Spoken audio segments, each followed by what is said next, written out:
everybody, Scott Golden here with the Golden Opportunities Coaching YouTube channel and the Pro Wrestling Logic YouTube channel as well. And this is the October 14th, 1978 edition of the All-Star Wrestling Review Series. We're going through these as many as are available on the network, enjoying that a great deal because the difference in wrestling is stark versus what they offer today and try and get us to watch. Anyway, hosted by Vince McMahon, obviously. Dino Bravo versus Moose Monroe, 619 with Airplane Spin. Airplane Spin, super popular finish that we don't even see as a move anymore, which I don't necessarily understand the concept of removing a move that's easy to do and most kids and some adults would enjoy. Bit of nostalgia kick, maybe somebody can bring it back as a major force in the independents or something. I know Cesaro does it on occasion, kind of does the hands-free version, but kind of there. Bravo gets a leg pick and goes for a spinning toe hold pretty early on. It manages to get things going along. And ultimately kind of locks the man up and gets the hammerlock on, and Monroe gets the ropes, causing the break. Doesn't get all he wants out of that, but gets obviously enough. Monroe comes in with a series of punches and basic maneuvers here, trying to get the process going the way he wants it to go, and basically a strike battle there into an inside cradle by Bravo. Bravo has been a major force here and attempts the body slam and trying to get things going in his general direction that way. Eventually does, as mentioned, get the win with the airplane spin. Bravo has been really on a tear, whether it's as tag team champion with Dominic DeNucci or, kind of a run with singles wins. A couple of six-man tag team wins along the way. I don't know where the plan was to go with Bravo at the time. Maybe just treat him really well going into 1979. But I did not realize that he had such a run in the 70s WWF. In any event, we will move to kind of that next level run.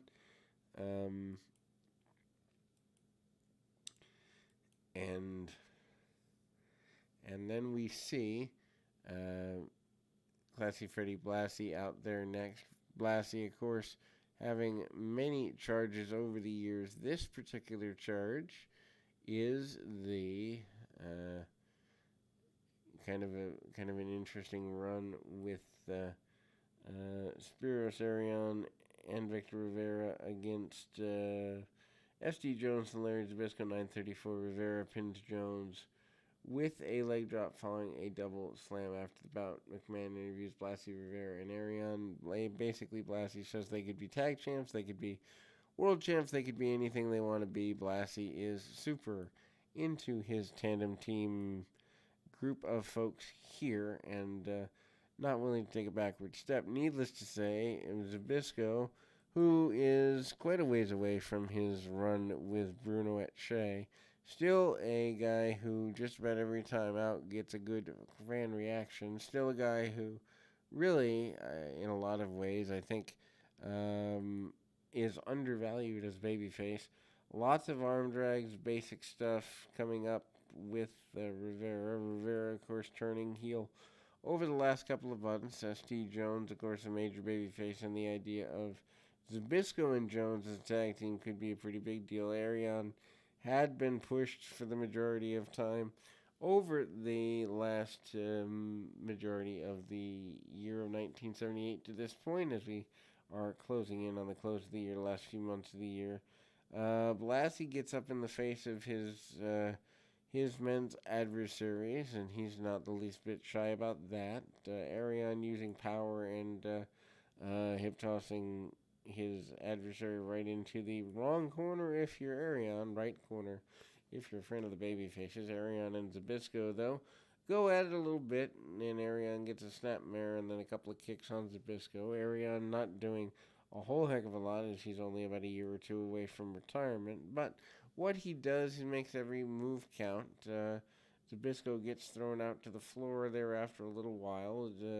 The peach purple magenta colored suit of Blassie is rather stunning here in 1978. Also, Zbyszko gets sent into the steel ring post on the outside, and SD Jones makes his way around and kind of gets that going back in there. And then we kind of see the baby faces take back over a little bit when they get back into the ring. Obviously, Blassie, though, eventually gets the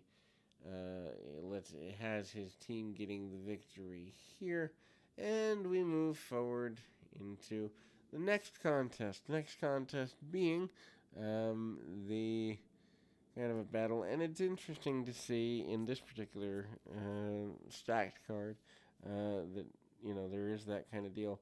Johnny Ringo, not a Beetle, against Ivan Koloff. Koloff going 4 minutes 52 seconds, getting the top rope knee drop or the second rope knee drop off the victory there. And again, Koloff being a former world champion, the man to beat Bruno, you can bring him in and do just about anything with him. And get where you want to get relatively quickly. You're not going to get too many fans that are not going to take a guy like Koloff seriously when needed there. And without a doubt, Bruno Sammartino certainly, is probably the most beloved guy before Hulk Hogan, maybe even more beloved than Hogan if you go fan by fan and the fan base and diehard nature of things there. Anyway, get about just under 5 minutes out of this. Koloff does not manage to waste a whole lot of time. They do a Greco-Roman knuckle lock among other strength-related challenges, and needless to say,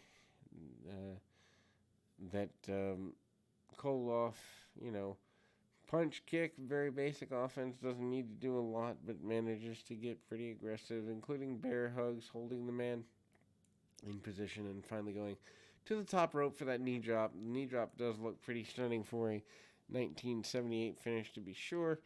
Captain Lou Albano with his colorblind dressing sense and a lime green and white shirt leads his man to victory, and everybody is relatively happy along the way.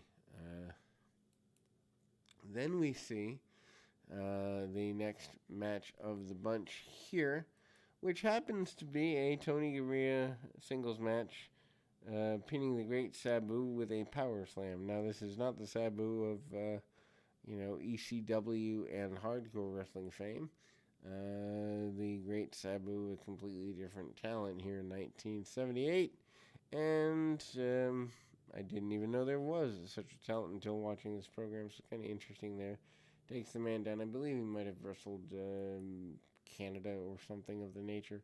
Takedowns, though, by Garea.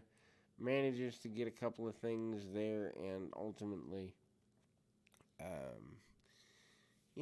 it's basic, it's simple, and it's all the way around.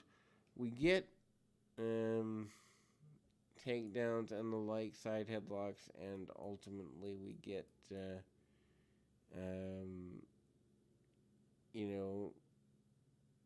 basically ride time for Garea. Garea eventually gets the win. Odd that he wants to go back to singles, and they ignore that for several months, and then he gets a singles win here. Having not seen much of the championship wrestling phenomenon, that's interesting. Then we see Jerry Blackwell, and presented by the Grand Wizard. Blackwell is closing up the show here with a red and black foray into things. Basically, he has the same outfit in multiple colors. Not bad idea if you're going to be in a territory for a grand scheme of time of the same style outfit in multiple colors, and you can just switch them in and out every night as needed. Anyway, Blackwell sends his opponent into the buckle. Blackwell with a big splash in the corner, probably more running and athleticism than most people would expect him to have. Not that Blackwell at the time wasn't a good athlete, but 321 running power slam. He hits a elbow drop on Silvano Souza, after the match, and that leads to Souza being carried out on a stretcher, and that will close us out for this particular day. We'll be back with more right after this.